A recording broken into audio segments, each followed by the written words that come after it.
Okay, I'm going to call this meeting of the City of Santa Cruz Planning Commission for July 17, 2025 to order. Can we have a roll call, please? Commissioner Dan? Here. Kelly? Here. Kennedy? Gordon? McKelvey? Thompson? Here. Chair Paul Hamas. Here. And Commissioner Gordon and Kennedy are absent with notice. Are there any statements of disqualification on any of the items on tonight's agenda? I have none. Okay, seeing none, we will move on to oral communications. Oral communications is the time of the meeting that members of the public can address the commission on items that are not on tonight's agenda and are within the scope of our charge. Is there anybody that would like to speak for oral communications here tonight? Going once, going twice. Okay. Seeing none, we'll move on to approval of minutes. We have one set of minutes from June 5th, and we'll entertain a motion. I'll make a motion of approval. I'll second. Okay, motioned and seconded. I think we can just do a verbal vote. All those in favor say aye. Aye. Aye. Aye. All those opposed? That passes unanimously.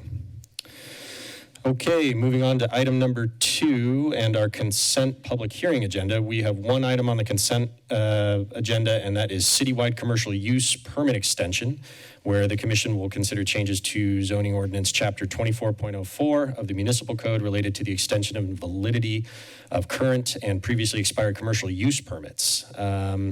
I think given the nature of this, we'll take public comment first and then see if commissioners want to pull the item. So is there anybody that wishes to speak to item number 2 on the extension of commercial use permits?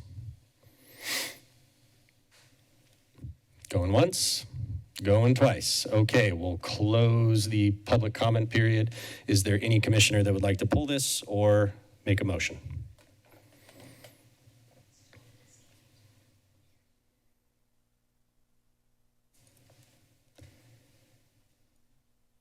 I'll move approval. I'll second. Okay, let's have a roll call vote. Commissioner Dan? Yes. Kelly? Yes. Thompson? Here. Chair Paul Hamas. Yes. Yes, that was. Okay. That passes unanimously. We'll move on to our public hearing. This is for 811 through 819 Mission Street, where there is a proposed 67-unit, 6-story mixed-use development with ground floor commercial street, or ground floor commercial at street level. And we have a staff presentation, so please take it away. Thank you. Good evening, Chair and members of the Planning Commission. My name is Rena Zoe, and I'm the project planner for the proposed project at 1811, 1815, and 1819 Mission Street. The applicant is proposing to demolish 3 residential dwelling units, combine 3 lots in order to construct a 6-story, 67-unit mixed-use project with ground floor commercial space. This project requires a residential demolition authorization permit, lot line adjustment, design permit, and a 100% density bonus request. This slide here shows the site context. The project site is shown in red, and it is zoned community commercial and designated as community commercial within the general plan as well. It's located along the south side of Mission Street, east of Dufour, and west of Palm Street. The surrounding zoning include mixed-use medium-density zone towards the north, and then the project site is surrounded by CC zone districts, including the 2 properties that are located adjacent to the rear of the project site. And then the rest of the properties along Dufour and Palm Street are zoned R15 for single-family residential. The CC zone district and the MUM zone district all support mixed-use developments such as this. And because there is no density range noted in the CC zone district, fully conforming base density plans were submitted, which determined that the base density allows for 33 residential units. So with a 100% density bonus, 67 units are proposed. This slide shows a quick breakdown of all of the noticing that was done for the community meeting as well as the public hearing for tonight to date for the proposed project. So on July 25th, 2024, the applicant submitted a SB 330 only pre-application. And so the community meeting for this project was held on September 30th, 2024. Approximately 65 members were in attendance, including members of the Dufour and Palm Street neighborhood group, which the owner kept in contact with throughout the project. So in the next few slides, I'll talk about the concerns that were brought up by the neighborhood, but there were also comments supporting the project, expressing the need for affordable units. So I'm sure we're all aware by now that this project is protected by state housing laws, which really limits the discretion that the city has in terms of reviewing the project. But with that being said, I do want to highlight some of the voluntary actions that this developer took in their effort to address neighborhood concerns and work with the neighborhood. The concerns that were brought up from the neighborhood include parking, traffic, loading zone impacts to the neighborhood, comments regarding the height, the massing, setbacks, as well as comments regarding the original design of how the project looked. And so the applicant did significantly revise and redesign the project, which they're not required to do in an effort to address community feedback. And I'll go into some more details about that in the next few slides.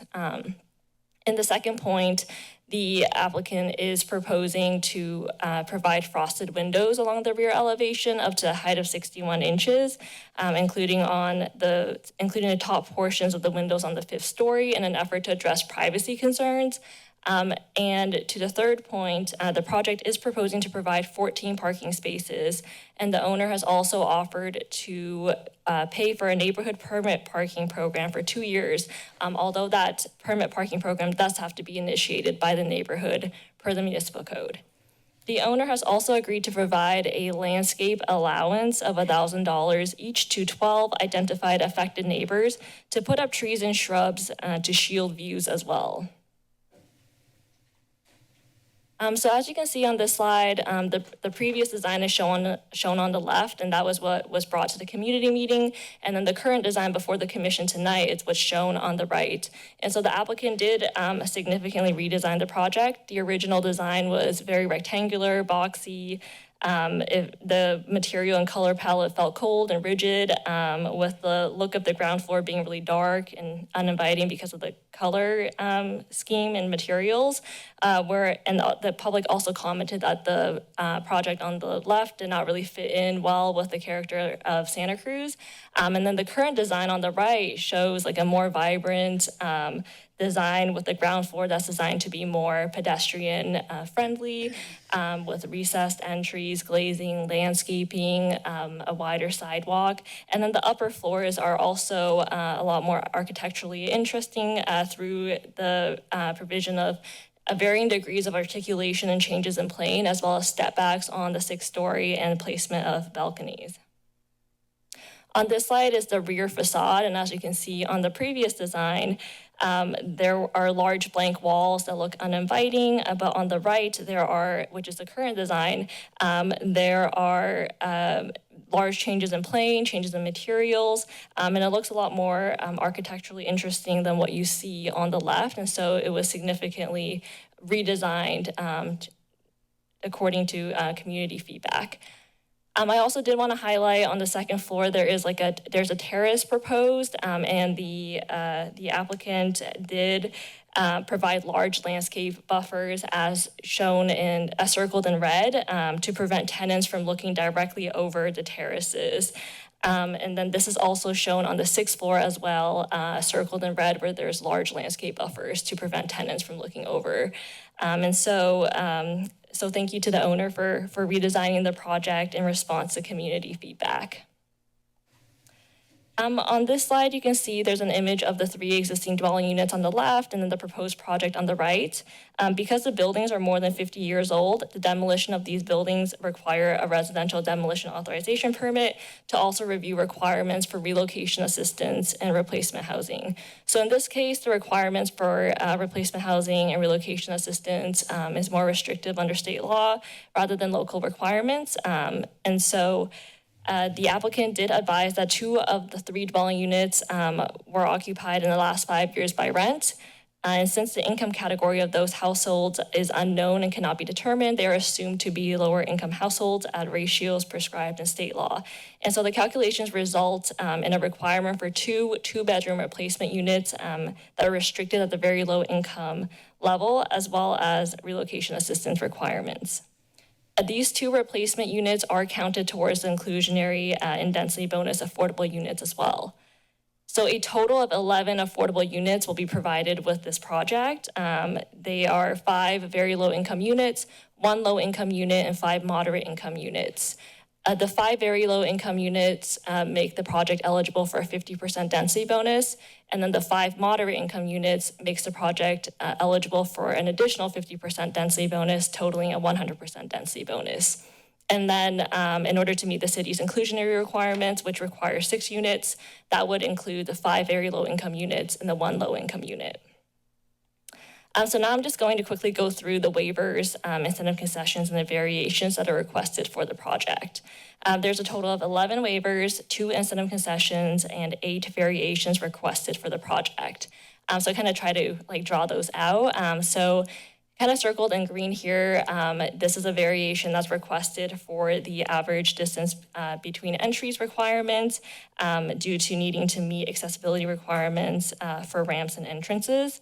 And then circled in blue here, this is where I try to highlight the Bill 2 line, which the applicant is requesting a waiver from the Bill 2 line, which is required in the Mission Street Urban Design Plan. They're also requesting a waiver to the number of Class 2 bike parking spaces provided. The project requires 19 and they provide 14. And the applicant's also requesting waivers to the depth of the commercial space as well as the commercial space frontage on Dufour Street. And then they are also requesting a waiver to the standard parking space dimensions. They're decreasing that length by 1 feet. So on this slide, you can also see while there is common open space provided in the terrace on the 2nd story, as well as private balcony, so private open space provided for some of the units, the applicant is requesting a waiver to the common and private open space requirements as it does not meet the code requirements for this. But the project is located within distance to the rail trail, and so that will lead to other open space areas for the tenants to enjoy. Here, as you can see highlighted here next to the height of the building, there is a waiver requested for the height as well as for the FAR.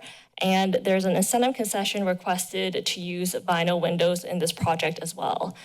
Highlighted in green on the ground floor, a variation is requested to the building modulation objective design standard, where the applicant is providing 4 changes in plane while 5 is required.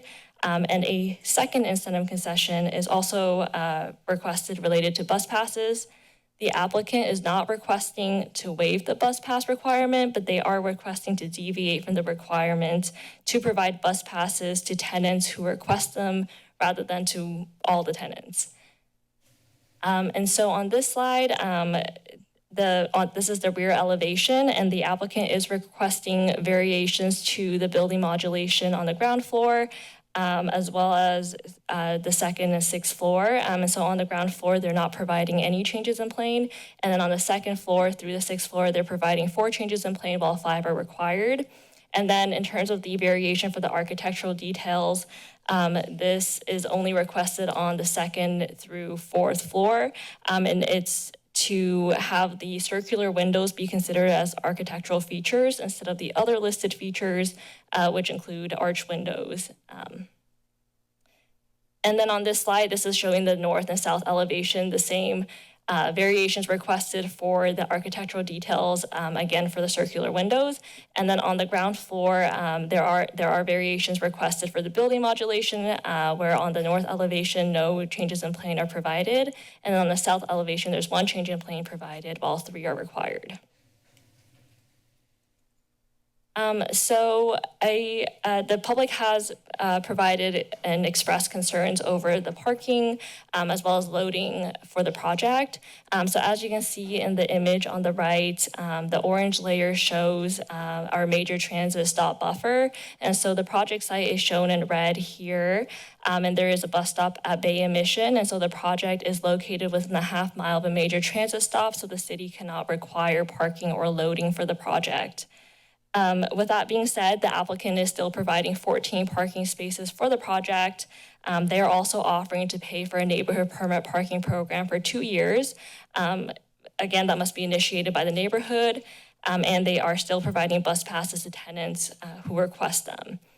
With regards to the concerns over loading, as you can see in the image on the left and circled in red, there is a loading zone that is located across the street from the project that the project can share. So this highlights the public improvements that will be made along with the project. The sidewalk will be widened on Mission Street to 12 feet and widened on Dufour Street to 8 feet.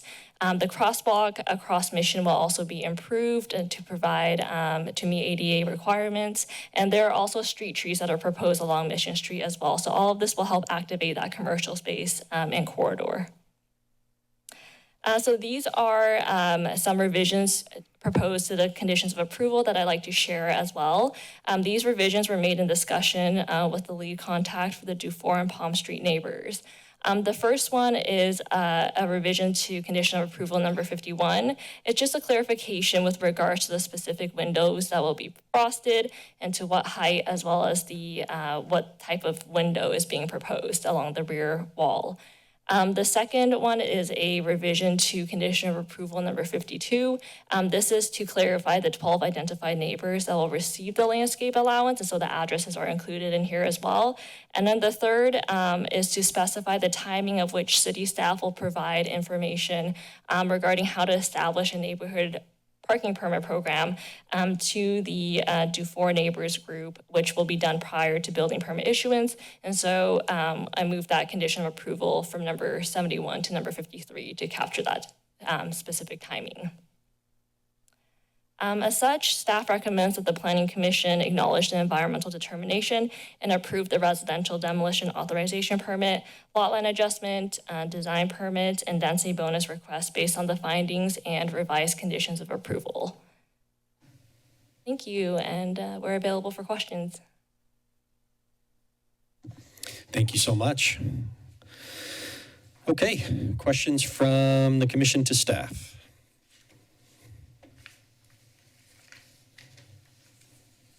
No questions? Okay. Well, we'll have another chance later. Okay, let's do public comment on this item. How many people here wish to speak tonight on this item? Okay, wonderful. So if you're planning to speak, what I'm going to have you do in a couple minutes here is line up to my left, your right, and if you want to, you can sign in. You don't have to, but it helps us with our minutes. But first, I want to invite Bruce Thomas up. With, I'm sorry, let me remember, Dufour and Palm Street neighbors, correct? Okay. Excuse me, Chair. I think the applicant is permitted to speak. Oh, I'm sorry. Yeah, applicant. Sorry about that. Applicant, are you here? There we are. Sorry about that. Yes, you're first. Thank you. Hello. Good evening, commissioners and city staff. My name is Jessica Presley. I'm here with Omar Hansen and Clay Toombs from Workbench, along with the developer, Andy Goldberg. We're pleased to present the project, which reflects months of collaboration, design refinement, and community engagement. Our goal has been to create a thoughtful, context-sensitive development that responds to neighborhood concerns while helping meet Santa Cruz's housing needs. Next slide, please. Our design goal from start has been two-part: to provide attainable housing and minimize impact to the existing neighbors. From the onset, our team, comprised of the developer, Mission Studios, and Workbench, has been mindful of the inherent tension between preserving the neighborhood character and meeting the state's housing goals. This proposal represents our best effort to strike a thoughtful balance. We've engaged extensive consultation with neighbors throughout the process, listening carefully and incorporating their feedback. And as a result, the design has evolved significantly with adjustments to massing, articulation, and privacy features to better align with the community concerns. And this is how we believe this process is meant to work. Our SB 330 application that was submitted in July in 2024, although it did comply with the Mission Street design guidelines, it faced strong community opposition due to its modern architectural style. And in response, we engaged in several months of dialogue with neighbors and dedicating significant time and resources to the redesign of the building in a way that better reflects the character of the surrounding neighborhood. To address privacy concerns, the original concept design proposed minimal windows, while the approach mitigated some issues. Community feedback indicated that it lacked visual interest. We responded by introducing greater articulation, strategically placed windows, and striking a balance between maintaining privacy and creating more visual interest.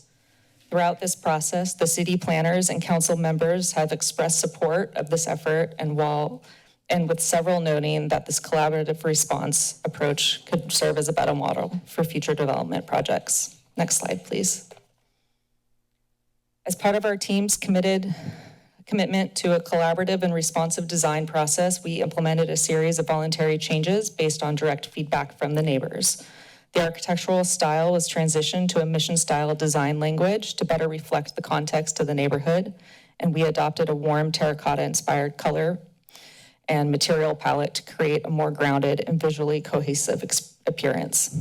Additionally, we introduced varied roof elements and articulated massing to reduce the visual bulk, and enhance compatibility with surrounding structures, also while aligning with the city's objective design standards. Next slide, please. In direct response to the community feedback, we implemented a comprehensive set of 10 design and programmatic changes to protect neighborhood privacy and improve the building's relationship with its surroundings. A full sound wall is proposed around the parking area to reduce noise and visual impact, and the exterior facade was completely redesigned to enhance articulation and neighborhood compatibility. Frosted glass windows were strategically placed to reduce direct views into the neighboring properties, while balcony railings were raised to enhance privacy. Additionally, Juliet balconies, instead of regular balconies, were also incorporated with raised railings as an additional privacy feature. The top floor was also pulled back to reduce the massing and minimize the visual impact. The original zero lot line design was pulled back to include 3 to 5 feet side and rear setbacks. The exterior lighting was redesigned to prevent light spill onto neighboring properties, and the developer is also offering landscape subsidies to the 12 homes most directly impacted by the project to further support privacy. To reduce car dependency, they are providing bus passes and bike share subsidies to tenants. Finally, they will also provide funding to help facilitate the establishment of a neighborhood parking zone to further minimize the project impact on the local availability. With that, I pass it on to Omar. Thank you. So zooming out a little bit to look at the proposed project site location, we look to provide an appropriate density of small units on Santa Cruz's busiest street. This site is located centrally within the West Side's established bicycle network. The site encourages active transportation and reduces reliance on cars. Dufour Street offers direct access to a nearby multi-use bike path, creating a safe and convenient route across the West Side. Additionally, a signaled crosswalk across Mission Street is nearby and ensures safe pedestrian and bicycle access to and from the site. Together, these features promote a walkable, bike-friendly lifestyle. Next slide, please. There are 12 existing major transit stops within a half a mile, and those provide services from 4 different bus lines that provide access up to the UC Santa Cruz campus, as well as to downtown. From the metro station, you have access over the hill and to Watsonville. And in short, to promote less cars in Santa Cruz, this is an ideal site. Next slide. We all know Mission Street has traffic problems, and this is what a lot of neighbors were concerned about in all of our public hearings. We understand that traffic along Mission Street is a significant concern for the community, and the project has been designed to minimize its impact while supporting alternative modes of transportation. Mission Street currently sees approximately 34,000 vehicles per day between Dufour and Palm Street, and that's according to a county study. A trip generation study prepared for this project states that this project is expected to generate only 29 vehicle trips during peak rush hours, which is a minimal addition to the existing traffic volume. The site's central location encourages walking and biking for daily needs, with direct access to bus routes and the west side bike path via Dufour Street. To further reduce car dependency, the developer will be providing tenants with bus passes at their request and bike share subsidies.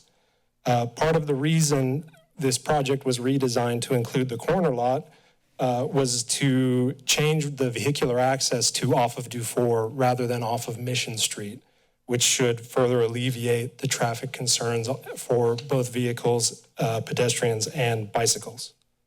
Next slide, please.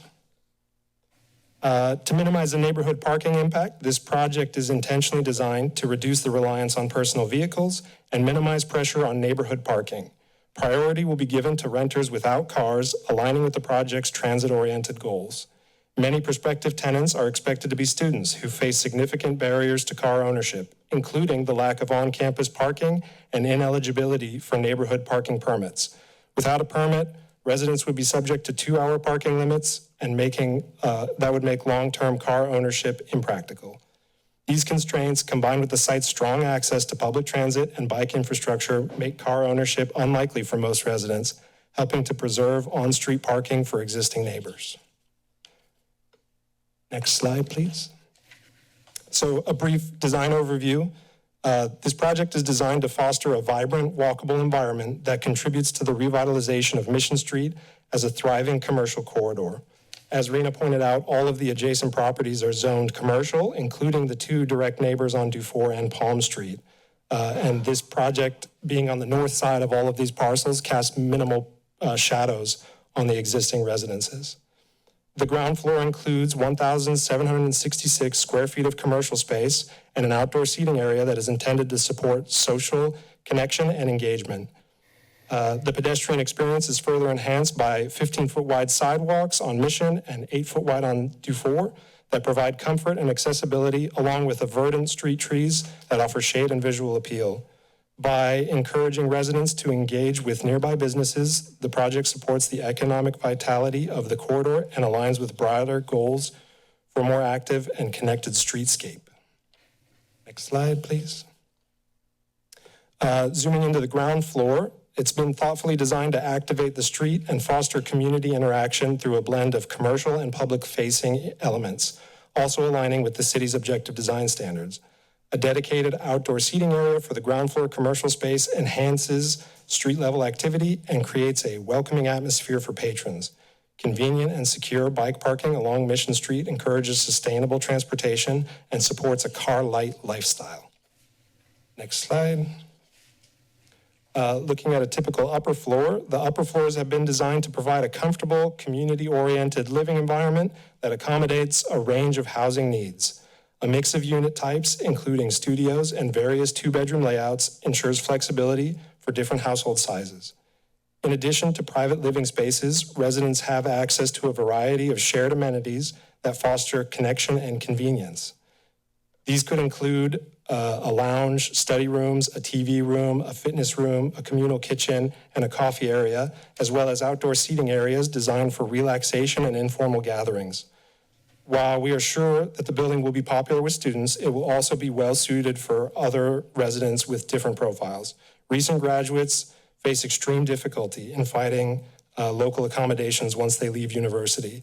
Young professionals and couples would also fit in well here. The Santa Cruz housing market has made it really hard for these type of young people to stay in Santa Cruz, and they are the future of Santa Cruz. This project is a start to building a city that they can live in and contribute to.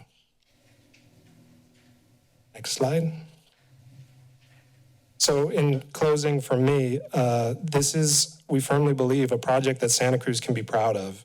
This project represents a practical and balanced approach to addressing local housing needs. It contributes to the revitalization of Mission Street by adding new activity and walkability to the corridor while delivering much-needed housing in a central transit-accessible location. The design blends mission-style architecture elements with modern functionality, creating a building that fits well with the character of the West Side. It offers attainable housing options for students, recent graduates, and working individuals, helping fill the gap in the missing middle housing.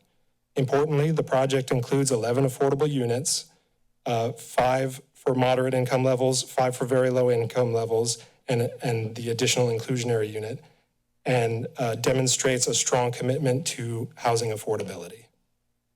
And just a closing remark from Andy.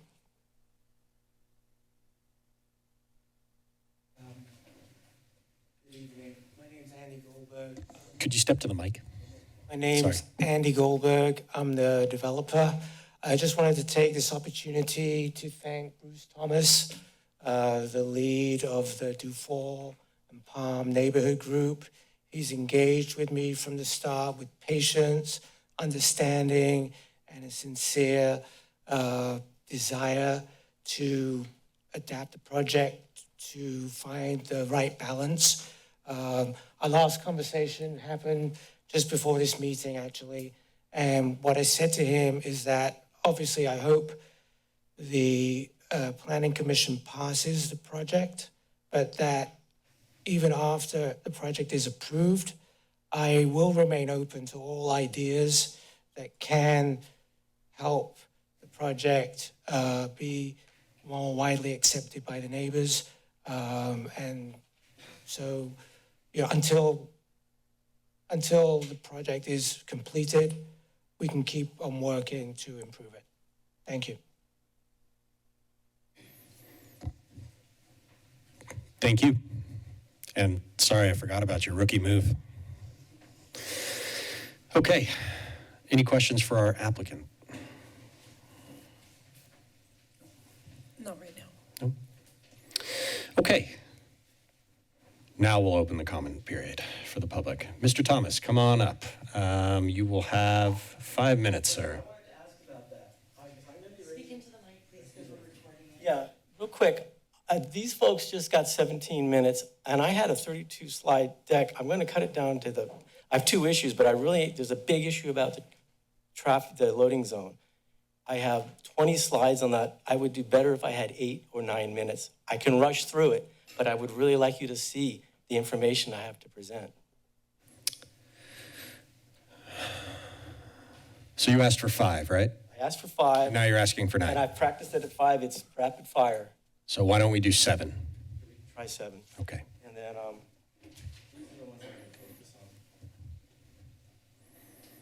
yeah, we got a big issue. So real quick, Bruce Thomas, I am one of the residents. I'm a group of neighbors. I'm kind of the one, I call myself the lead contact. And I have been in correspondence with Andy. It's been, we've had some back and forth, but we've been listening open ears. I want to commend him. Is this even on camera? I don't even think it is. I'm really confused by the different screens. But we do have frosted windows all the way up here. So there were some aspects of listening to the neighbors' comments, which was greatly appreciated. And even little screens here to keep those guys from staring into our backyards. This is the view. I'm not sure if this is on camera, but okay. I would like this to be on camera. Can we, actually, it's on one of my slides. Just go forward. I'm using up my 7 minutes. Tell me when to go to this stop. picture right here. Thank you. I want the community to see this. I'm 50 feet away. Anyways, so big change for us. That's my backyard. So anyways, enough. Now I gotta move on to slide 12. If you could just jump right to slide 12. We have a really, the other neighbors are sure gonna talk which about one's the privacy slide issue. 12. Slide 12, Just give him please. more time, because he's just going so fast. I want to hear what he has to Yeah, this is what I said. I have some really powerful information to give, and it's visual. No, 12 is the previous one, please. Thank you. Okay, next one. I'm sorry, 12 is the next one. Okay, a real big issue. This is the key issue. I'm hoping that you commissioners, and I also wanted to say thank you and happy middle summer to you. It's crazy we're all doing this in the middle of summer. I just drove here to get to this meeting, and I had to face a a semi-trailer in the middle of Dufour, and I had to do this little crazy move. One car was trying to come in this way because we have a broken and dangerous loading zone. And so I'm going to bring this up. I would like this to be a topic of discussion because this is a serious matter. And Andy's going to inherit some serious liability if that continues to be the case. But let's just go through the presentation. These questions were raised at the community meeting. They said, oh, well, there'll be a loading zone in the garage. Next slide, please. It's not in the garage. It got moved out for a variety of reasons. But what's more frustrating is the loading zone on the street was removed. Now, I'm not sure if you guys are aware of this. It's in all the plans in the agenda packet. But I had to ask Rena, and she said, oh, there's some footnote somewhere that says, no, that's been removed. So this is on the Dufour, on the 1819, the project side of the street. So there was a beautiful loading zone that was not going to rely on having to cross a busy intersection to get to for deliveries and whatnot. It's been changed. It was actually not very well advertised. I didn't find out about this until yesterday morning. So next slide, please. History. There was no loading zone when Starbucks first opened. It was a big issue because they have 18-wheelers that come every night. And so it was a big bunch of meetings. City council came out. Samantha, you were part of that. Probably you remember that, right? And we put our heads together with Jim Burr, right, Matt's predecessor, and they ended up painting the curb yellow and then adding the commercial loading signs. But it was done after the fact, and it's just been a problem ever since. And it continues, and so the next slide, real quick, I do have to point out, so I keep trying when there's real dangerous situations, I call them into the police chief or report them to the public works department, and we keep getting response, we don't have the resources to address it. Next slide, please. Bingo. Keep the key issues with that loading zone. The Starbucks customers are always using it up. Trucks can't park there. Tonight was a perfect example. That semi-trailer was dead in the middle of Dufour, and I had to do this slalom course to get through him to get to Mission Street. It was scary. And the loading zone is too small for the trucks, so they basically have to jackknife, which also blocks the road. Next slide, please. So this was sent to the planning works director, and I never got a response. And you might remember me, I did bring up the issue about the guys parking on Mission Street at one point in time. That's, I think Chief Escalante managed to make some Starbucks have them tell them not to do that. Next slide, please. This was an image I shared with the chief of police. Classic scenario. You see the cars parked there over at Starbucks. Delivery truck can't use his designated loading zone. So in this case, he's parked across the street. That's going to be a problem for Andy's building. It's going to block the entrance. Next slide, please. So anyways, this is an ongoing problem. I really want the community to be aware of this. Matt, too. I had to face it tonight. It's on a regular basis. Next slide, please. Anyways, cars parked at the loading zone, regular occurrence. You see them, so the truck can't go there. This on the lower right corner was kind of what I faced tonight, but there was two cars coming at me as I was trying to get out. Next slide, please. And here's the jackknifing where the zone's not big enough. So next slide. It's broken and dangerous. So please, commissioners, can we have a discussion about this? Does the city really want to set up this neighborhood, Dufour Street, for people getting hurt and endangering my neighborhood? Next slide, please. We can go through these. It's just still going on to this day. Next. All right. I want to go back to the original questions that were asked. Commissioners, I would like you to ask the applicant for these answers to these two questions, because it's not clear. The other day, I had a DoorDash driver block my car in, and we haven't even had the extra 100 people come in yet. So there's issues. And I have a great suggestion, but later on. Next slide, please. Fundamental question to ask is why is the city positioning Mission Studios to use a broken and dangerous loading zone? Public safety should be of paramount importance. And I'm scared for my neighborhood. Next slide, please. All right. I do have a proposed solution. We can, Andy, you might, anyways, I don't know if you'd already thought of this, but you have those two parking spaces close to the exit, 13 and 14, maybe dedicate them to just temporary quick delivery parking. Keeps them from blocking my car so that I can't leave my residence. People also block my driveway and the other neighboring driveways. The other one was just trying to be really imaginative of what we can do to get a loading zone on the project side of the street. It'd be so much safer for the 100 people living in the building and for the traffic flow in that intersection. Next slide. So the plans showed an 8-foot wide loading zone that somehow mysteriously got pulled. We could keep Starbucks people from parking there if we put ballards there. So I would like to raise this as an issue that needs to be discussed and resolved because things are dangerous. This was actually just 2 days ago.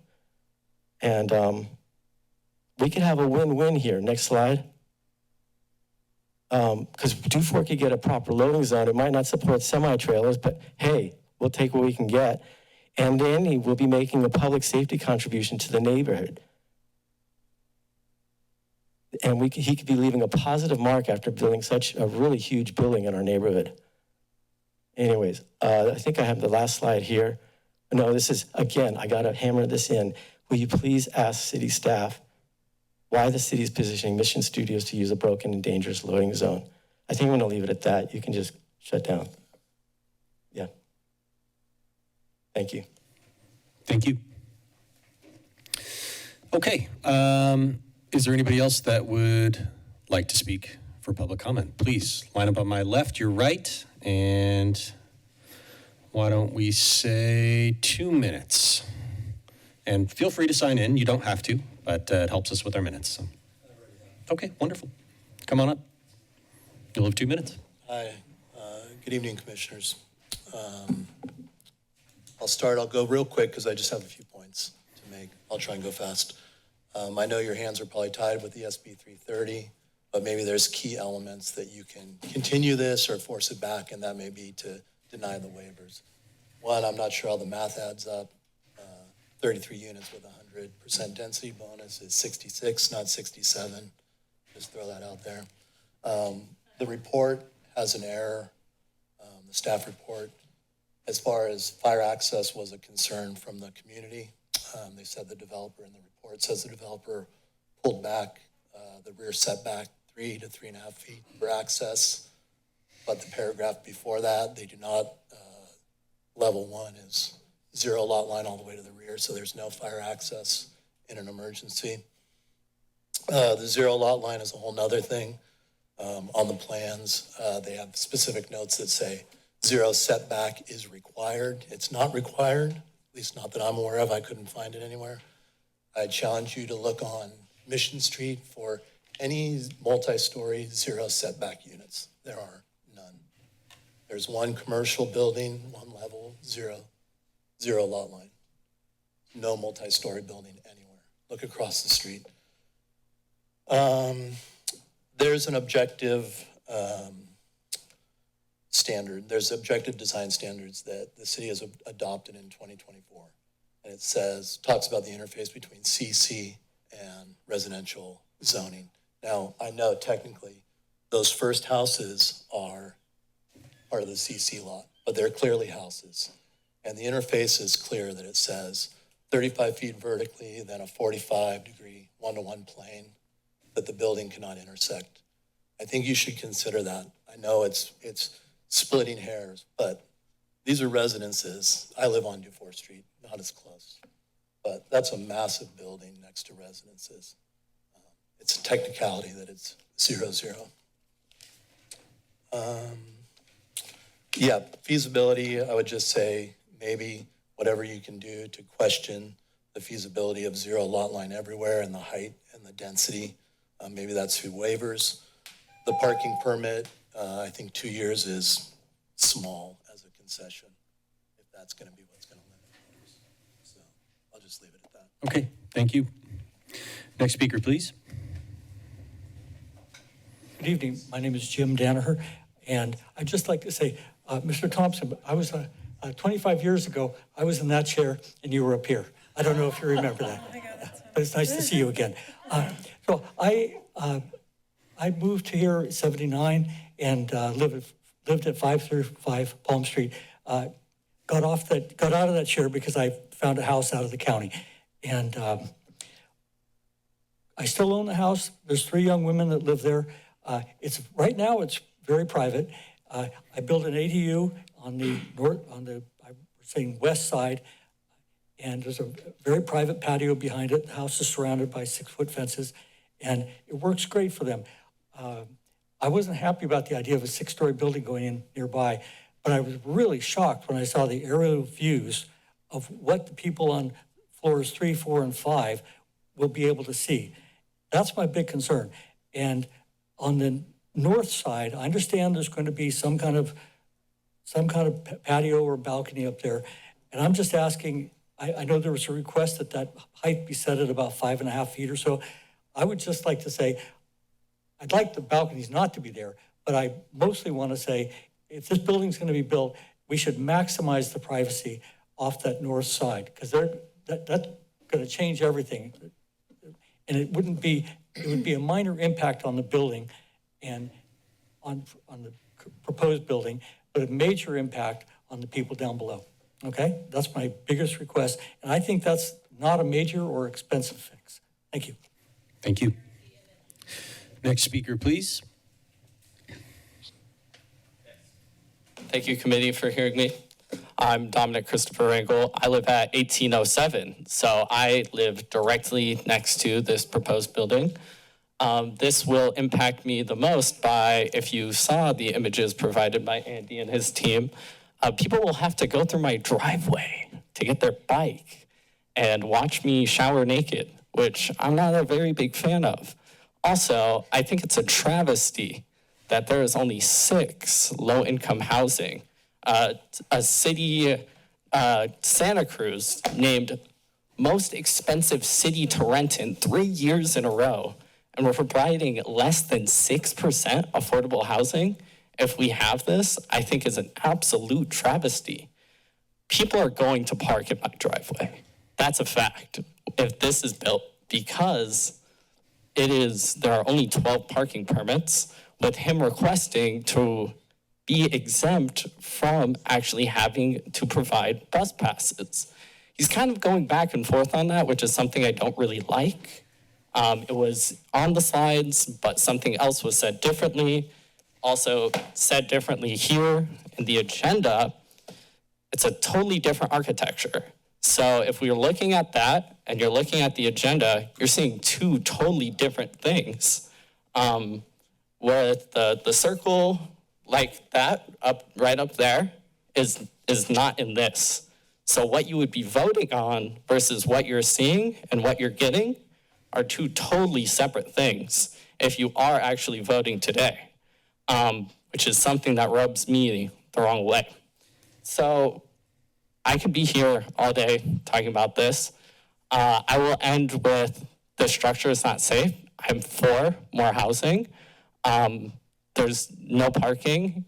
I care about the poor people of Santa Cruz, and I don't want people to see me shower naked. That, I yield back my time. I would hope to buy that house one day from Bill. I'm currently one of the young people. Yeah, sorry, thank you. That's your time. Thank you. Next speaker, please. Whose is this? Okay.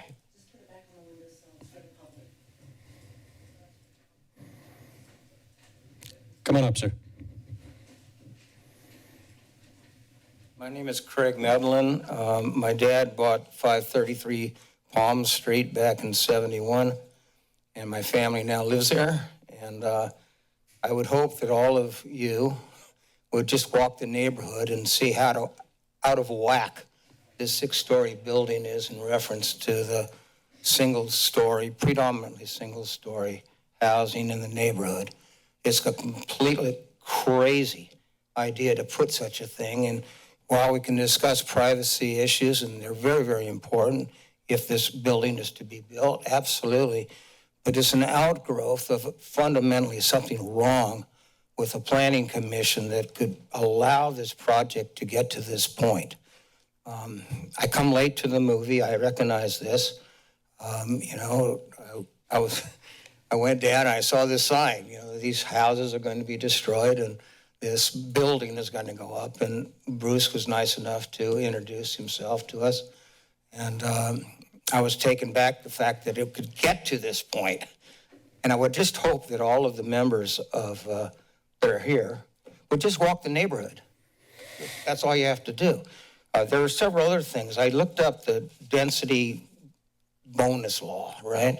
There's a couple of lawyers, John Goetz and Tom Sacchi, and on page 5, they write this: the city or county is not required to waive or reduce developmental standards that would cause a public health or safety standard. We already, heard Bruce in reference to the loading zone, but on the other side, in Palm Street, there's a school there, and it's absolutely packed with children getting out of cars. And if we're going to adopt, another 67 units, and I know that our workbench representatives are talking about balance and the like, they're not all going to ride bicycles, okay? They're going to bring in their cars, and it's dangerous. There are little kids all over the place. And for a large chunk of the year, that's true. So it seems to me that safety standards should be key here. Sir, Yes. can we, 10 seconds? Yes. The other one is harm historical property. The property values around there will go down immediately in terms of what Bruce showed in terms of his backyard. It's like all of our yards. His is a bit worse than others, and so forth. And so I would just like to end on this standard, the Mission Street Urban Design Plan. It says that this is supposed to improve the quality of life for West Side residents. Hello? Protect neighborhoods adjacent to the corridor. It's like someone had a very well-developed sense of sarcasm. Thank you. Thank you. Next speaker, please. Good evening, commissioners. My name is Joe Hudson, and I live just one parcel away from the proposed Mission Studios. I'm a concerned neighbor and a parent of a young family.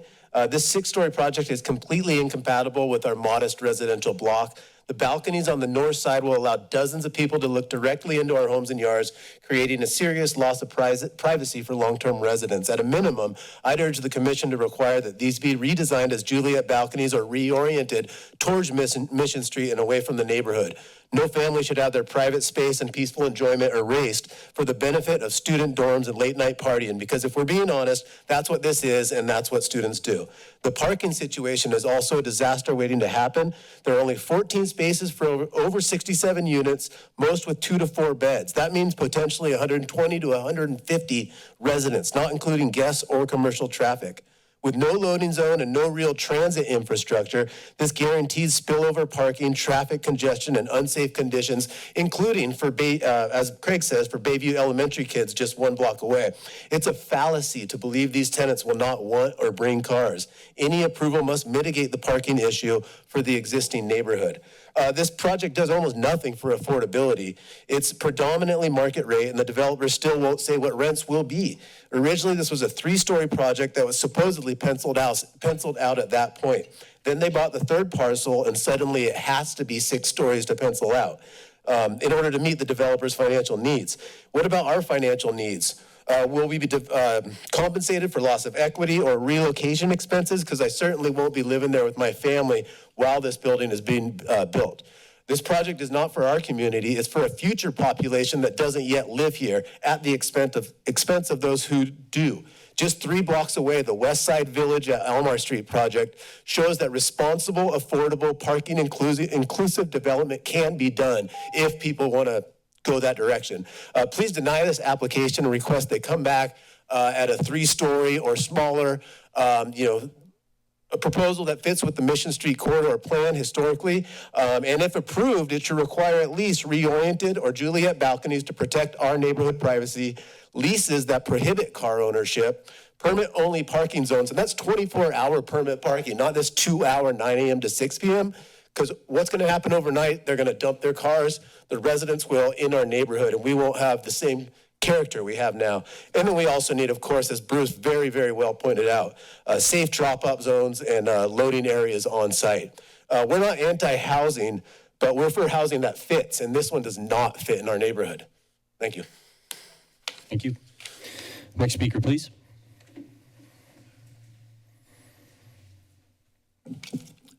Good evening, Commissioners. My name is Zach Wormhout. I'm a past resident of Dufour Street, lifelong resident of Santa Cruz, raising a family here, and of course, looking for hopefully affordable housing for my children as they grow up and hopefully want to stay with their family. With that said, I'd like to encourage the Commission to not approve this project in its current configuration, primarily at this point for the parking and traffic safety issues that I think are inherently part of the current design and not safe. Inadequate parking provisions. The current configuration of the proposed development, 67 residential units, 120 to 150 residents, commercial retail space, and only 14 parking spaces. It's hard to put into one sentence. No matter what the alternative transportation goals are, it is a flawed planning protocol to assume that tenants will not own their own vehicles, and therefore there will not be substantial traffic and safety impacts to this neighborhood. There's just no way around it. To only provide 14 parking spaces is absurdly insufficient, particularly given the proximity to Starbucks and the existing single-family homes. This neighborhood already struggles and suffers with parking issues every single day. This neighborhood, this minimal parking provision alone will create a long-term devastating impact for this adjacent neighborhood. Increased traffic congestion and safety hazards. Has the city reviewed the records of vehicle versus vehicle and vehicle versus pedestrian accidents since the Starbucks has opened? It's a good question. I work across the street. I hear and see accidents on a regular basis directly related to that intersection and the amount of traffic and inefficiencies that are related to the current configuration. This project clearly fails to align with, and in fact is in direct conflict with, the city's stated commitment to Vision Zero, which aims to eliminate traffic fatalities and serious injuries while promoting safe, healthy, and equitable mobility for all residents. Please do not approve this as it stands now. Thank you. Thank you. Next speaker, please. Thank you, Commissioners. My name is Joanne Hudson. I own the property directly adjacent to the development. One of our greatest concerns, aside from the sheer scale and encroachment of privacy, involves the intersection at Dufour Mission, as you've been hearing. The intersection of Dufour Mission already struggles with traffic congestion and safety hazards. Starbucks and the Ramen House, the current businesses at the corner of Dufour Mission, create constant double parking, blocked driveways, and delivery trucks that spill into the road due to the ignored loading zones. The existing pedestrian crossing at Mission Street with the overhead blinking yellow light is rather ineffective. Vehicles rarely stop for the pedestrian traffic as it is now, even with the big yellow light. Also, cyclists heading to Bay Street to meet up with the corridor, Bay Street corridor and the rail trail have no dedicated lanes for protection, leaving them to navigate Mission Street as it is now.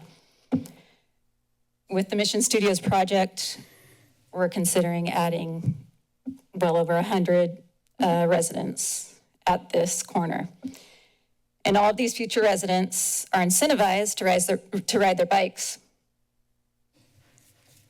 So before we move forward with approving this project, we'd request clear pedestrian and bike navigation plan for this immediate area,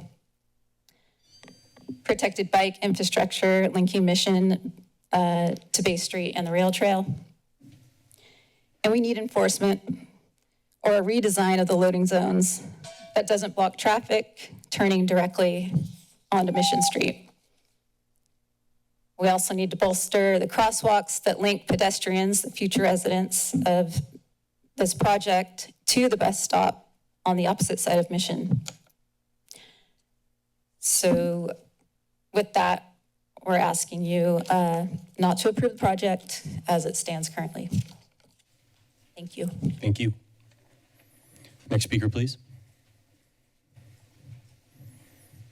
Good evening, Chair, Commissioners. My name is Cedar Placencia, a field representative with Norco Carpenters Union, Local 646. This developer has a real opportunity to make a meaningful impact in our local community with a project of this size, and not just this project, but also the others down the line. That starts by ensuring the general contractor chosen provides its workers with livable wage, access to healthcare, and participate in an apprenticeship program.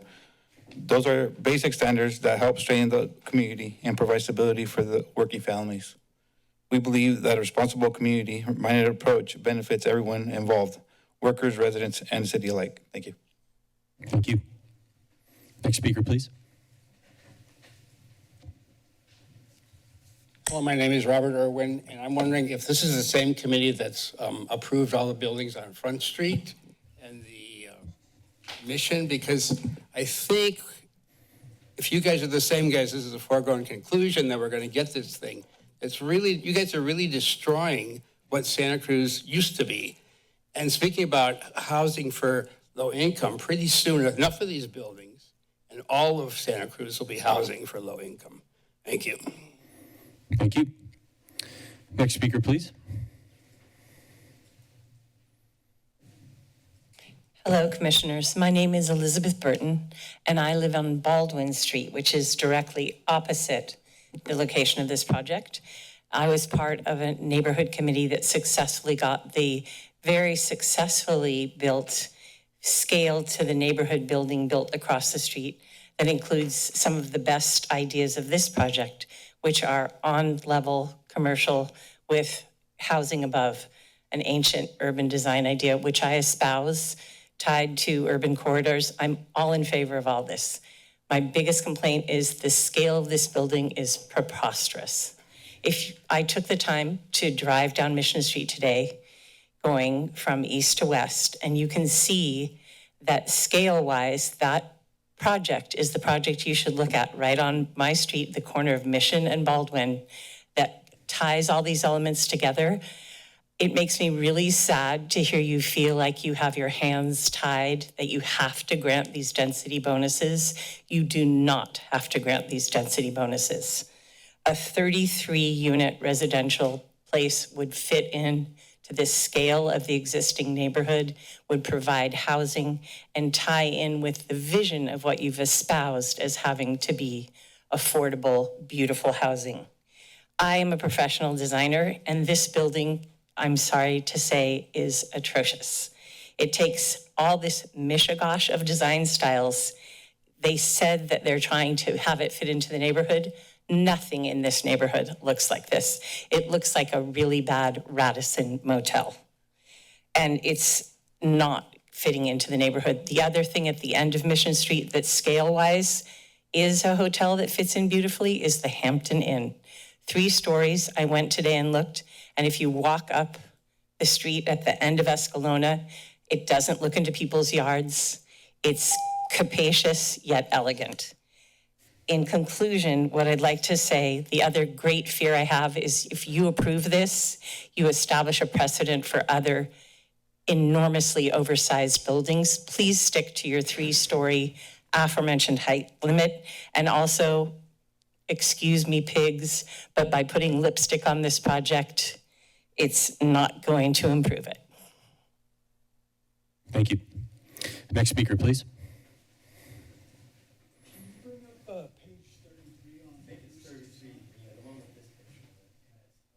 So what you guys are gonna look at is pretty much my backyard.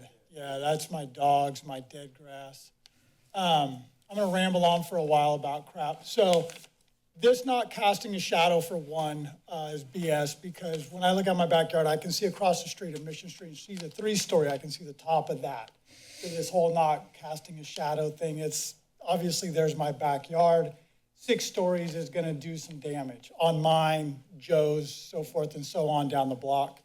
On that same note, Joe, Joanne, myself, we were born and raised in Santa Cruz, grew up here. With guys that we always called the shiny shoes coming in, buying up properties, and they're kind of the ones making it unaffordable for anybody to kind of own around here. They develop, they put a high price tag on it, they sell it to rich friends, blah, blah, blah. We had to scrape money together to be able to afford I actually bought a crack shack that was imploding. Luckily, I was in construction, remodeled the house, raised my two daughters there. They went to Mission Hill. I went to Mission Hill. I graduated from Santa Cruz High. They graduated from Santa Cruz High.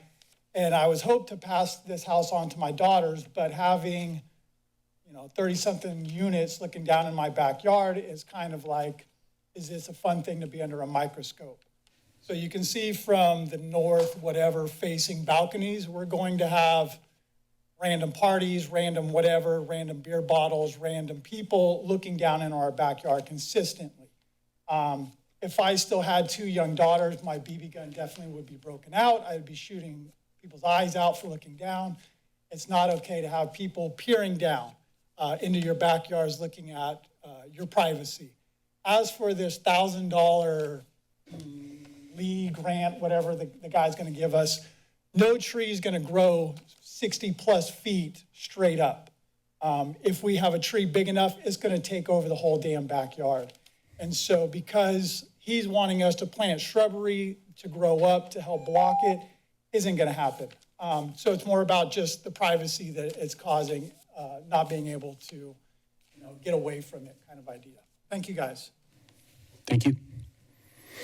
Next speaker, please. I'm Rick Nather. I live on Mason Street, 2 blocks away. I just wanted to support the notion that 55 market rate apartments are going to have a lot of cars, no matter what ludicrous justification they give for disincentivizing car ownership. The parking will be horrific in the neighborhood. Anything you can do to prevent that from happening would be great. Thank you.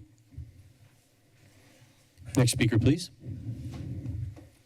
Not too good. This, the last time I was here, my mother passed away. And so it was, I wasn't all in my right head. I'm still not in my right head. I don't know if you've ever had somebody pass.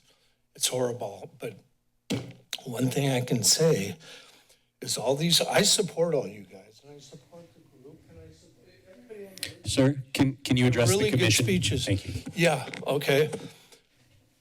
My mother passed away. It was a horrible feeling. Well, this building going up is basically hurting all these people in the whole neighborhood. And they're all passing away. They don't know what to do. They want to sell their houses. They want to move away. They're freaking out. And you guys are in support of it. And I've worked with some planning people before that have retired, family members.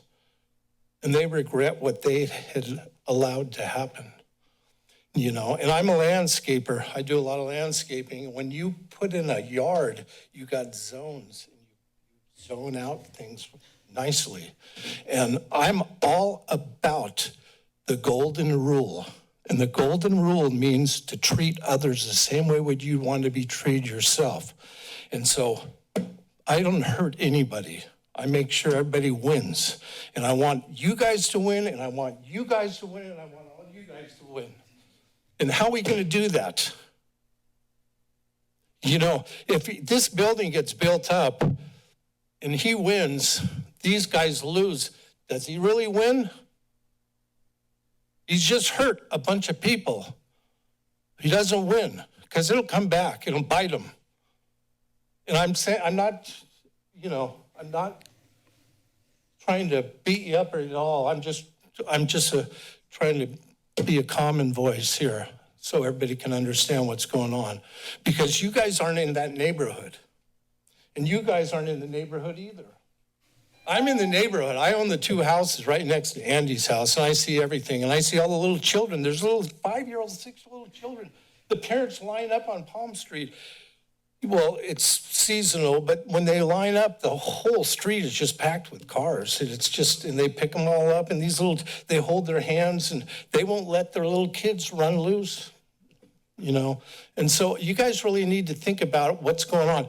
Now, I support Andy on building because I wanted to build way back. Sir, can you wrap it up? 10 seconds. Okay. I would like you guys to really review all this and make it so we're all winners, including the neighborhood, okay? So far, they're not winners. These guys are all losing. They're crying. They're hurting.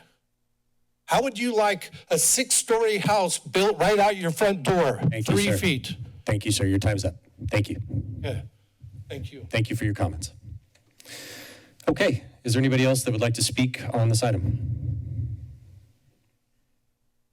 Going once, going twice. Okay, we will close public comment and return to the commission. Are there any questions, comments by commissioners? I have some questions for staff. Okay, Commissioner Dan. Matthew, did you want to go first? Okay. Sorry, I have to read my notes. Okay. I just wanted to ask staff a question about something that the applicant said that I hadn't heard before, and I don't know whether it's legal or not. I think I heard the applicant say that they were going to prioritize renters without a car. Is that lawful under state law? Can they do that? I think it's important to know the answer to that. And I'm not trying to put you on the spot, but they suggested that that was what they were going to do, and I haven't heard anyone try to do that before. We have heard that statement from other developers, but that's not something that the city would require or that's in our code. So I'm not aware of the legality of it. That would be something for you to ask the applicant. Or the attorney's not here, I guess, today, but, No. okay. And then I guess I don't even know how that would work, and how that functionally would work. So yeah, if you want to explain how you think that would functionally work to prioritize renters who don't own a car. And then what happens if they buy a car? They get evicted? I mean, it's a real question. I think that I heard someone say it. I'm not sure which of the applicants. Can you come to the mic, please?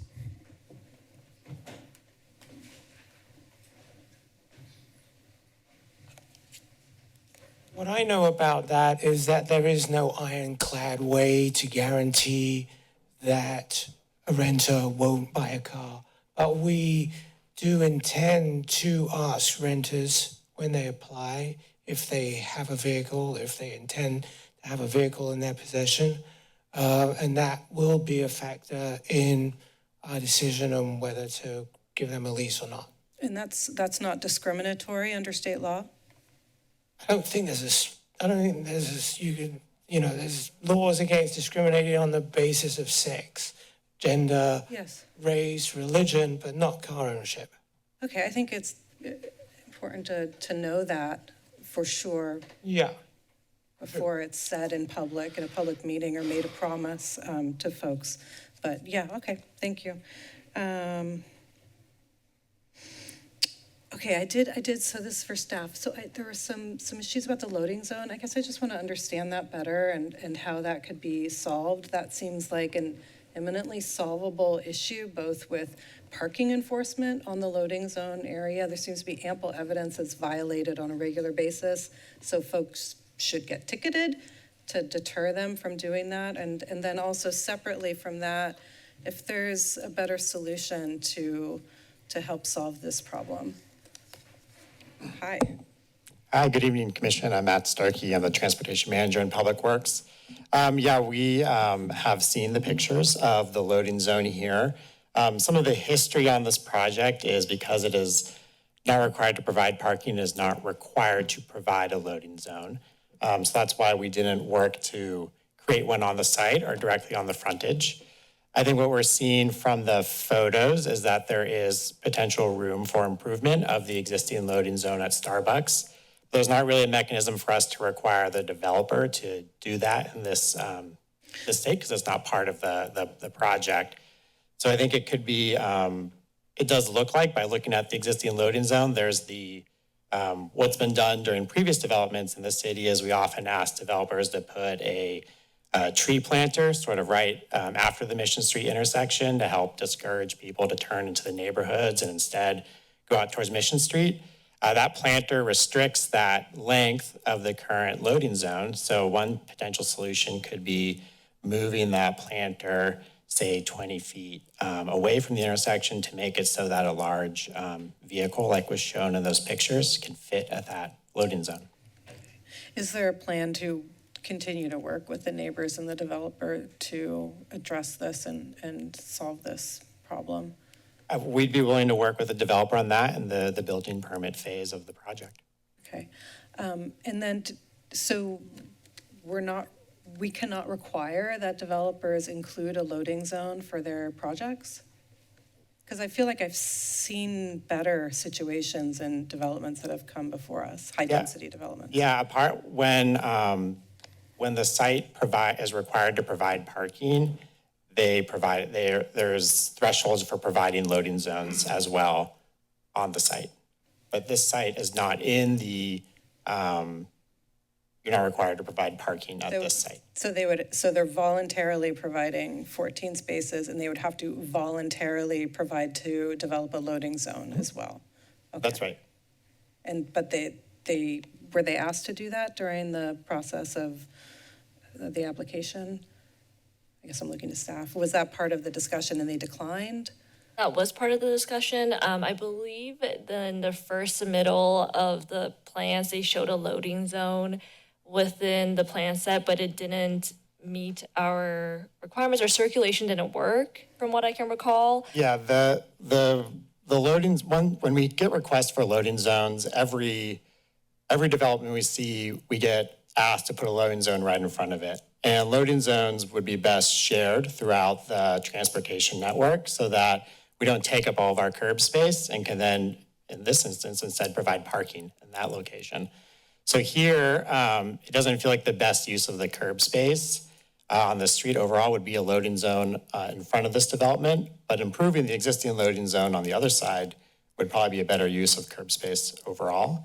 One challenge at the corner of this site, and it's this corner in the picture up here, but it's not shown in the rendering, is how the curb ramps work to get across the street. And to make the curb ramps work without directing pedestrians into Mission Street at an angle, we're actually going to be bumping out the curbs to narrow the width of Dufour. And that sort of geometry there would then further reduces that space between the driveway and where that loading zone that has been talked about on this side of the street would be placed. So again, there's some challenges with ADA that make this side of the street not as ideal for the loading zone. So again, improving the existing loading zone is probably the best option there. Except that the existing loading zone's not really operational right now. Yeah, well, we could, if you made it longer, I think it would fit the need of the pictures we're seeing there. And somehow then it becomes even more important to prevent Starbucks customers from parking there too. If we're going to have a massive development that's going to have deliveries and DoorDash and Amazon and UPS and everything, it would behoove us to fix this now or else it's going to be problematic. Yeah, get the timing right on the loading zone, 20 minutes max, and maybe instead of the 24 minutes, that's for part of the day, could be an idea to help work on that. Mm-hmm. Okay, great. What was my last one? Oh, and then there was another reference to, and this I just didn't understand. It confused me a little bit, so I just wanted to get some clarification. One of the speakers talked about there being zero setback during one one side of the building. Was that true? I didn't catch that. Could you explain what that speaker was referring to? Yes, so on the, I can find a picture. So on the ground floor, there's zero setback provided. So this side where my cursor is Dufour. And then this side is Mission Street. So this is the interior side yard. There's no setback provided on the ground floor, but then on the second floor and above, they do provide a minimum setback of 3 foot, approximately 3 foot 3 inches. And then the same along the rear property line, there's no setback provided on the ground floor, but then on the second story and above, they provide a minimum setback of around 3 feet and 5 inches. So it's not, is there going to be any space for like fire and safety? So I talked to the fire department. They also review these plans as well, and they advise that they will be able to access the property for like fire access. And so they don't have any concerns or comments with the way it's designed currently. Okay, I just bring it up because one of the other high density developments that we had a similar issue, and I recall that was a safety hazard that we discussed. So what you're telling me is this situation is different from that situation. I mean, I guess you don't know exactly the situation I'm referring to, but it was, so, okay. So you're telling me the fire reviewed this and, okay. Yes. It seems a little sketchy. Okay, that's all I have for now as far as questions. Thanks. Something I didn't mention.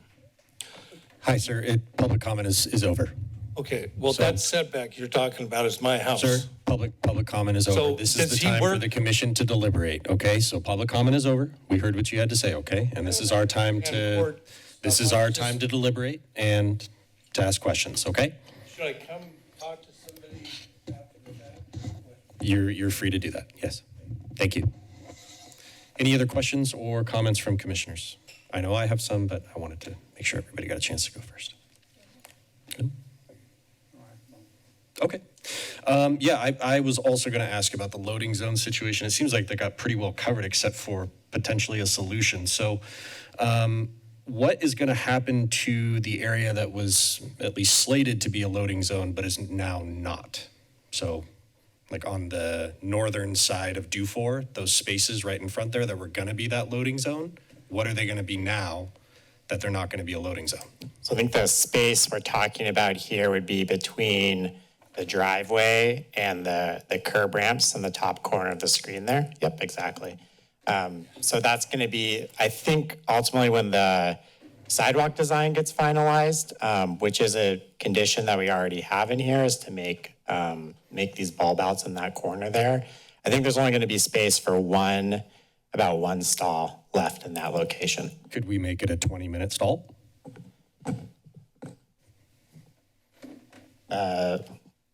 There are options. I don't know if 20 minutes is what we do for loading. 24 is like short-term parking. Sure, 24. Could be a short-term parking stall if that. It's not going to fit the Amazon truck, but it might fit the Sprinter van. It might fit the Uber. It might fit the DoorDash. Yeah, that's true. But then it also wouldn't be usable for people in the neighborhood to park as part of the residential parking permit program. So Costs I think and benefits. that's part of the trade-off that we're hearing tonight is loading and neighborhood parking. And I think that's why it's important to really consider carefully how the totality of the curb space is used, and why my preference in the loading zones is to consolidate them into one spot so we can leave as much parking available in the neighborhood. Right. Interesting problem. Okay, great. But in terms of a legal pathway to doing that, we couldn't ask the developer to do that or require the developer to do that, correct? I think, maybe or is this more of like a civil, like transportation issue? Is this something we could just do? Yes, I think, not to diminish this issue, but I do think it's something that could be resolved outside of this body. We do take requests from the neighborhood, and they can say, we would like to do this sort of parking request on our street. We take loading zone requests from neighbors as well. If they'd like to put in a loading zone in front of their house, they could petition us to do that, and we'd go through a process. So this isn't the final say on if a loading zone could happen or not in this location. It's even something that could happen later just through normal city process with our transportation team. Okay, wonderful. Thank you. Okay, next question. In the objective standards checklist, the height situation, there's a discrepancy of like between 65 and 75 feet, 11 inches. What accounts for that? Is it just all rooftop mechanical? Is it, and why isn't that like set in stone? The height does range. I think I was looking at like to the peak of the roof where the parapet is, and then there's also like mechanical equipment on top as well. And so that's why they provided like a range of the height. But it's not like a moving target necessarily? No. Like they just don't know and they're like No, it's not. give themselves a buffer? Okay. No. Great. Wonderful. And then this is more of a reminder for me. There was something in the staff report that some of the affordable units are going to the inclusionary ordinance and satisfying that while also satisfying the density bonus, but are affordable in the ones that are going towards the inclusionary are affordable in perpetuity, and the rest are 55 years. Yes, that's correct. I just wanted to make sure I understood that right. Yes. Okay, wonderful. Bus passes on request. I think that's reasonable myself. And I just wanted to double check, in the conditions of approval, it said 2 years of a parking program, assuming that it's initiated by the neighbors. 2 years of the parking program would be provided by the developer with a potential option for up to 5 years. Correct? Did I read that? Yes, so that was a condition of approval that was. First go around, right? Yeah, the first go around, we had included that. So, so I had just pulled that from the previous project. Okay, great. And then on condition 51, the change there, I remember in the correspondence, there was something going on about windows opening out. Is that to solve that issue specifically? Yes, so that's why we're noting specifically that's going to be double hung up down sliders. Okay. Okay, great. Those are my questions. Any other comments or questions from commissioners? Yeah, Commissioner Thompson. Sure, we can mix it together if you like. Yeah. So there are some things that are. Pull your mic in. I'm sorry. There are some things that I think can be small changes that would be worthwhile at least considering. I'm not a fan of the 3-foot side yard dimension. I think 5 feet is a minimum dimension. But in this case, by moving the building 2 feet closer to Mission Street, you get the 5 feet that is adjacent to the neighborhood that I think is appropriate. So that's a small change that I would request. I think that the notion of having the loading zone on the street, on the side street there, is appropriate, and that doesn't need to accommodate huge trucks, but it would certainly, using that loading zone as a loading zone would certainly deal with the DoorDash kinds of deliveries that might be appropriate, and there's room for that because those are typically cars or very small vans. I guess the other kind of design change that I think is worth considering is that I'm considering the side of the building that faces the neighborhood to be the south side of the building. Is that different than how other people are deciding which is the north, south, east, and west sides of the building? Rear? Okay, I can work with that.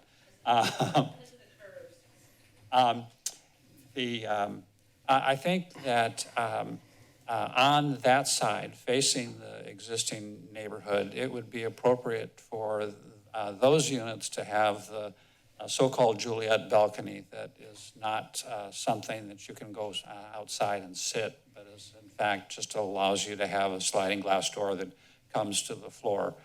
And I think that's an appropriate way to essentially find some balance with the neighborhood.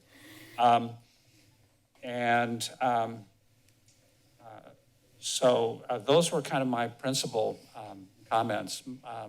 I think that the design change, one of the things that's worth noting here is that I think that the change from their original design to the one that we are reviewing today is substantial and made very worthwhile improvements to the building.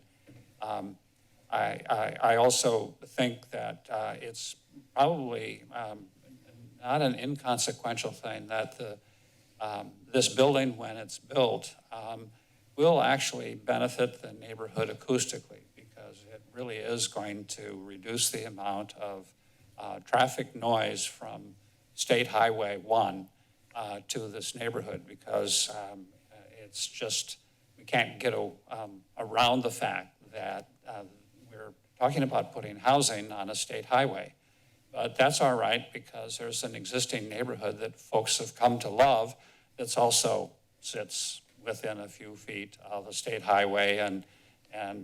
So I think being able to essentially use this building as a sound wall for that neighborhood is not without some importance and value. And then I guess lastly, I'm a fan of the bus pass system, and I would like to see that be a larger part of what is made available to the tenants. I think that that actually has real consequences for the livability of the units and the health of our neighborhoods. This is a neighborhood I walk in all the time, so I feel like I can speak with some authority about what it's like as a walkable neighborhood. And I think that I would encourage our transportation folks to deal with the truck impacts that are caused by the businesses on the other side of the street to find more workable solutions, because that can be really detrimental to a neighborhood. And they actually have parking areas and on-street parking for those neighboring uses that can be, I think, used in a more effective way to reduce the amount of truck impacts that folks have on the street, on the neighborhood street.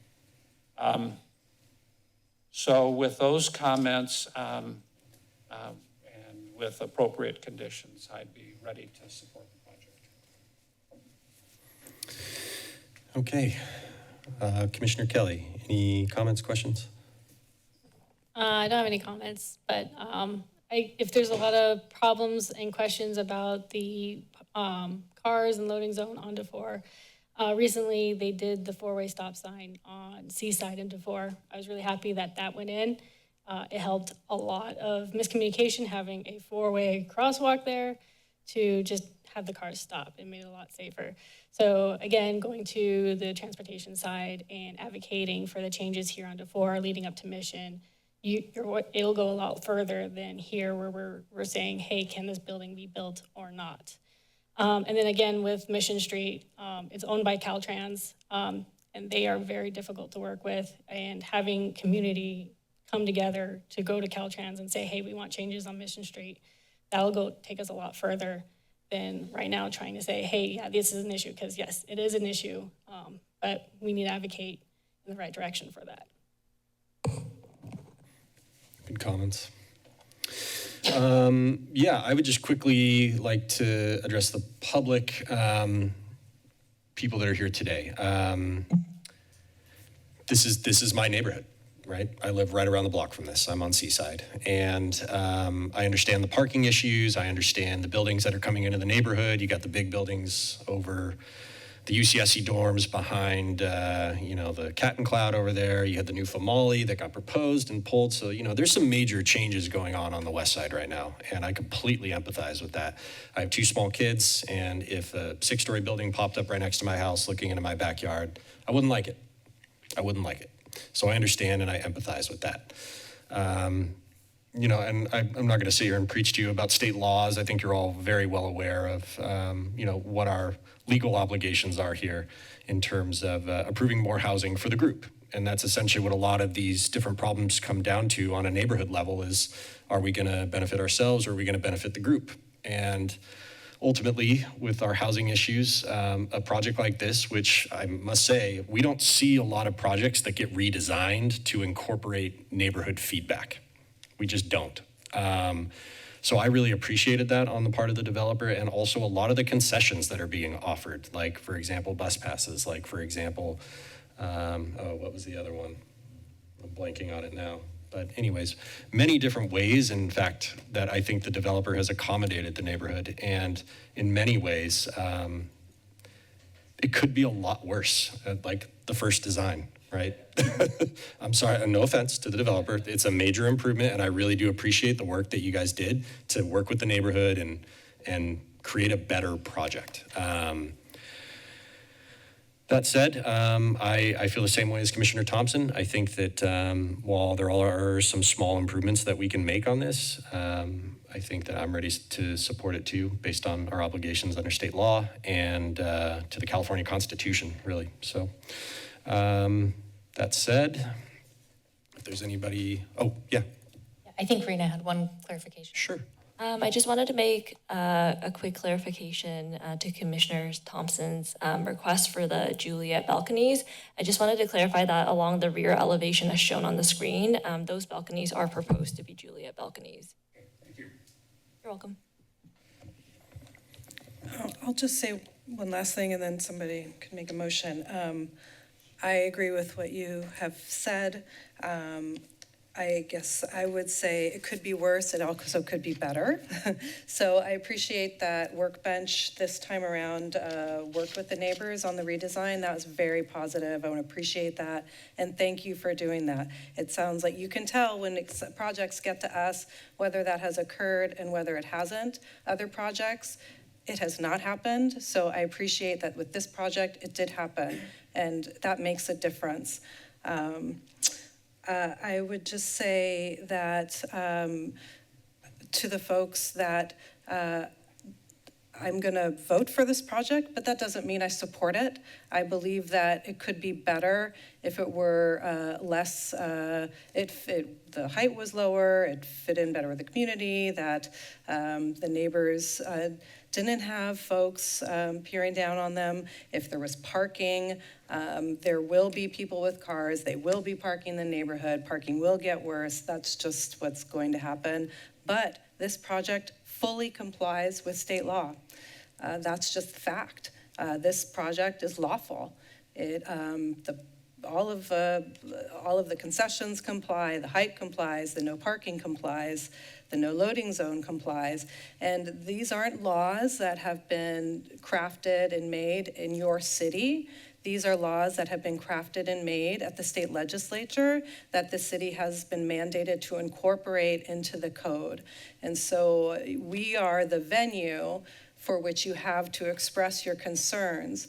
But in reality, it would be more, it would be not better, but more direct to have made your concerns known to the folks who actually crafted the laws that are allowing a 6-story development next to your single-family homes. But that's not how it's written. They wrote the law so that we would be the ones hearing your public comment, but without any ability to make changes for the most serious things you guys are bringing up, like parking and privacy and whatnot. So I just wanted to make that point, since some of the speakers seem to imply that that we were a commission that designed the project, supported the project, whatnot. These are laws that have been made at the state to promote housing, and they're working as intended. So somebody wants to make a motion, we can entertain that. And then I would just suggest that I support Commissioner Thompson's suggestion of moving the project as close to the Mission Street line as we possibly can. And then with regard to the loading zone, I think that what would be helpful just to make sure that the loading zone is actually being utilized as intended, as if we could have a condition that 6 months or a year after occupancy of the project, that the community and the Public Works Department have a meeting to ensure that the parking in the loading zone is being enforced and that that's working out as intended. So that's what I would add to a motion, if someone made one. If I can make a quick Sorry, comment. I'd just like to add to that as well, but not when it comes up. Okay. I have some I ideas. just want to make a note that moving the project 5 feet towards Mission most likely will end up being legally indefensible because of the state law. That's true. Okay, so I think we'll entertain a motion. I'll make a motion that we approve the project with the conditions attached, with a couple of small changes. I think that bus passes ought to be something that is part of the condition of renting there. Because I think that there is excellent bus transportation on Mission Street, and I think that that does a lot to speak to this notion that there aren't parking spaces for all the tenants.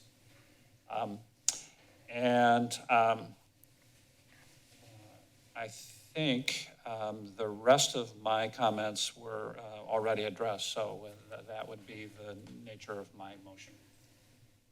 Excuse me, Chair.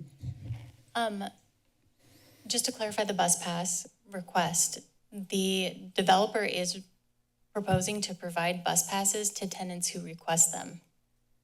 Yes. Are you proposing? That's sufficient for me. Oh, okay, If so that's how already a it's- part of the project. But it doesn't sunset after 3 years or something like that.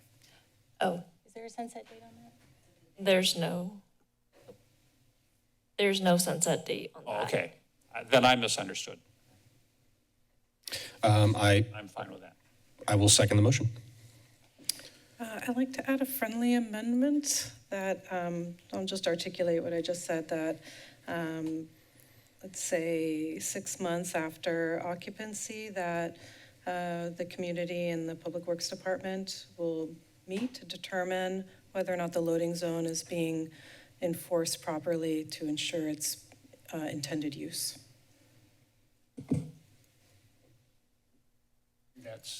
That's acceptable to me. You have something? Acceptable to me, yeah. No.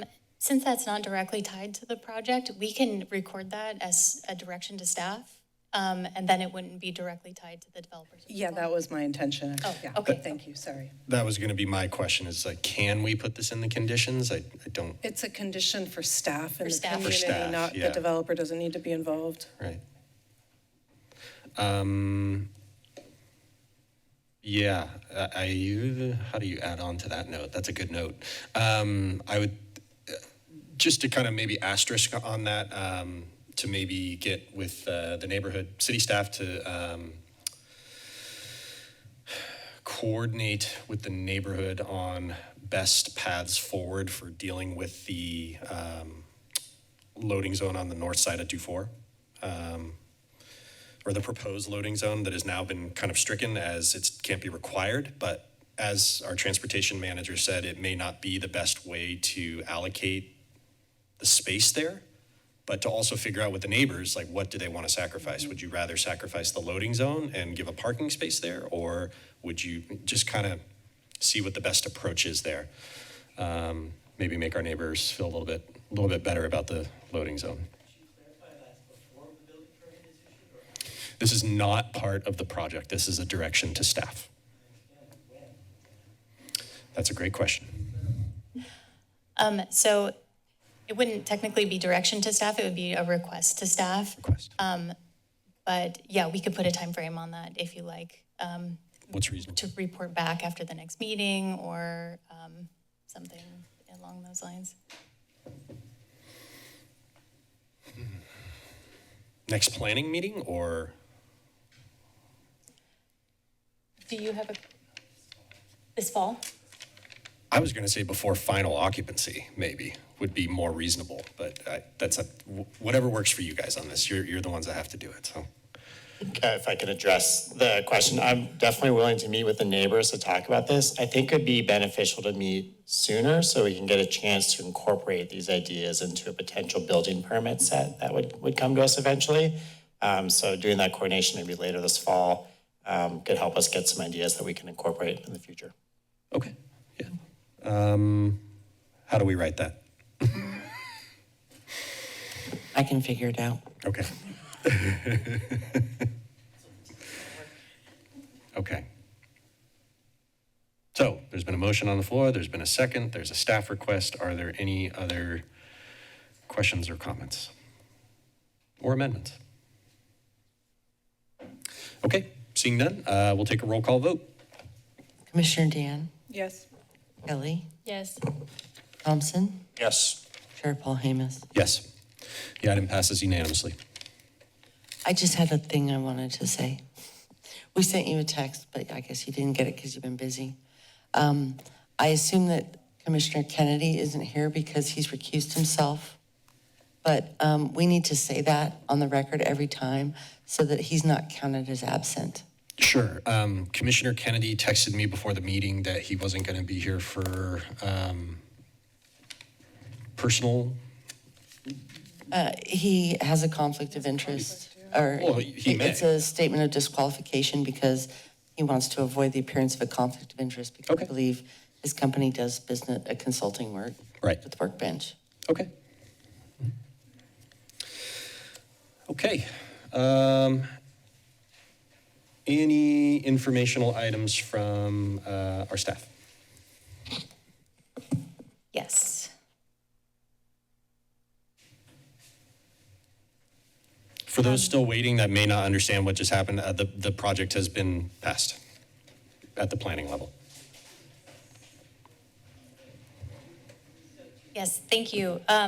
So one item is that the Coastal Commission approved text changes to the LCP, the Local Coastal Program, and that, changed some things with land use designation and zoning over by where the Homeless Garden Project will be relocated to or located at.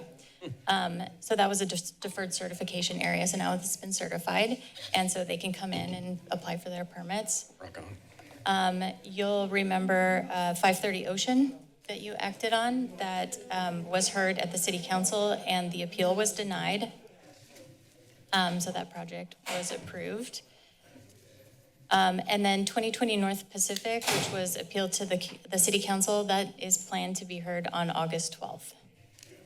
That was appealed by two parties, both the applicant and a member of the public regarding. Which one was that? I couldn't hear. 2020 North Pacific, the one by the clock tower. Oh, yeah. It's the balconies issue. Yeah, balcony. Balconies, yeah. The public review of the draft beaches and bluffs hazards and adaptation chapter of the local coastal program was completed. And staff is planning to take these LCP updates to Planning Commission and City Council in the fall. So this will be before you then. And then we're also hoping to have the downtown plan expansion in front of the Coastal Commission as soon as their August meeting. Wonderful. Lots of action. Okay, there are no subcommittee or advisory body oral reports. There are no items referred to a future agenda, so we will adjourn the meeting. Thank you all so much. No future agenda. Meeting adjourned, I would like to share a little history that is, I couldn't get it out of my mind the whole time I was looking at this project. Yeah. Across the street is an enormous parking lot in front of a drugstore. And that is a remnant of a day when the approach to listening to the public and coming to conclusions by the city council were quite different. And there was a remarkably well-organized opposition to the drugstore because it was going to be on the street. And the public was concerned that there wasn't going to be adequate parking. So there was this huge discussion about what was adequate parking. And there was a traffic engineer that came with an analysis of what was an appropriate parking supply for a drugstore that size. And in the end, the city council approved a parking capacity that was exactly twice the size of what was recommended by the transportation engineer. And that's why you see the parking lot. It's not that the drugstore is not successful. It's just that it intentionally had twice as much parking as was expected. Wasn't that was George Al, right? Yeah. And Longs when it came to town? Yeah. Yeah. It was, Right, I remember that. it was the most colorful council meeting that I've ever been. And it also Just want to resulted let you guys know that I think we're still on TV here. Thank you for bringing that up, Tess. I completely. Oh. I saw it and it was from Well, because he had sent us that notification. Wait, So I we're knew still, we- we're but still we in had our to sit meeting? on it. Is that what you just said? We're still in our meeting? No, we're still on TV. Oh, okay. Oh. Yeah, the mics are still on. He didn't give this adjourned. He said stop, so Well, we're still going. Oh, I'm Do we sorry. have future meetings coming up that we should know about? Yeah, let me pull that up.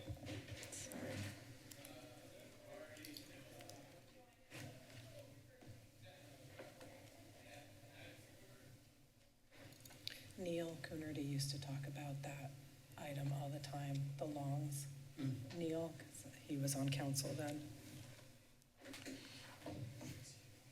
I think, yeah. He was for it, so people, it was very controversial. I remember. People opposed to the longs on mission. That's what this is about. The longs on mission. Well, if I recall, George went out and hired, Is it called longs now? What is it? Is No, it it's CVS. I'm sorry, Yeah. CVS. Didn't George, he got out there and he got like a public relations director and like, Outrage he for the really city. went That was like the all out. He's like, if high-density we're gonna do housing of the this. day. It was, Back then it well, was on both sides, though. drugstore. It was one of a kind. So actually, we don't have anything formal agendized for your next meeting or the meeting after that. So it looks like we're, have some stuff lined up potentially for September. Awesome, okay. Thank you.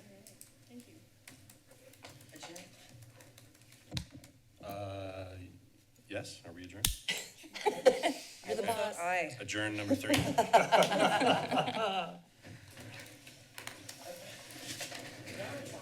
Oh, okay. Oh, and I got a text message from Lee.